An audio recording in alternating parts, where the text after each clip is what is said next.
vous avez dû constater que le prix des jeux next-gen est en train de monter. Pas pour tous les jeux, mais on va dire pour les gros jeux, on est passé des 70 € à 80 €.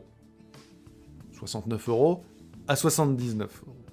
C'est quand même 10 € de plus, c'est la même chose aux États-Unis, mais en dollars, avec la conversion, etc. Eh bien, selon, une fois de plus, ils sont on fire en ce moment, le site Bloomberg, les responsables de PlayStation réfléchissaient à une augmentation de prix plus importante encore. Eh bien oui, regardez. Alors attention, quand vous voyez le 70 $, c'est l'équivalent de nos 80 €. Je rappelle qu'aux États-Unis, les taxes s'ajoutent après. Alors que nous, on parle toujours taxes incluses. C'est aussi ça qui explique la différence. Et donc, la citation, elle est très claire. Je vous la traduis. À un moment donné, Sony a réfléchi à des prix encore plus élevés que donc ces fameux 80 €, avant de s'arrêter aux 80 €. De nombreux dirigeants du gaming ont demandé à rester anonymes, car ils reconnaissent que la décision est impopulaire. Dans de nombreux cas, les éditeurs n'évoqueront pas l'augmentation du prix des jeux, se contentant de dire que les prix varieront en fonction des titres. Alors évidemment, il n'y a pas que Sony qui fait ça. Sony d'ailleurs s'est justifié, en soulignant que Sony fait plutôt des jeux d'action, aventure, qui coûtent extrêmement cher, dans lesquels il n'y a pas de microtransactions dans tous les sens, et c'est un fait. Et que donc pour financer l'ambition de ces titres-là, il faut aussi, en parallèle, faire un peu augmenter le prix.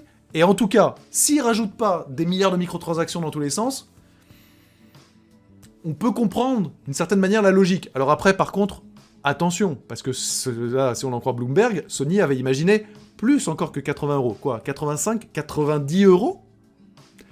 À un moment, faut pas non plus tirer la corde trop loin, parce que on sent quand même que Sony pense pas mal à l'argent, etc.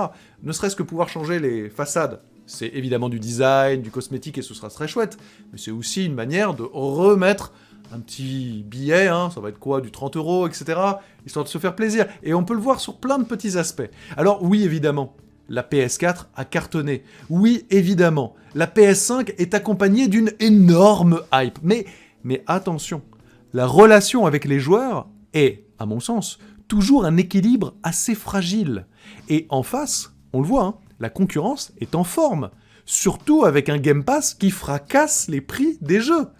Il y aura beaucoup à dire. Pour certains, ça peut être les Netflix du jeu vidéo, et donc peut-être aussi une baisse de qualité, mais quand même, ça permet de démocratiser aussi l'accès aux jeux vidéo, ce qui est moins le cas quand on propose des titres à 80 €, soyons très clairs. Donc, Sony n'est pas le seul, il y a aussi des éditeurs, on sait, 2K va le faire, etc. Ubisoft pour l'instant a dit que ce serait pas le cas, mais pour l'instant, donc il faudra voir.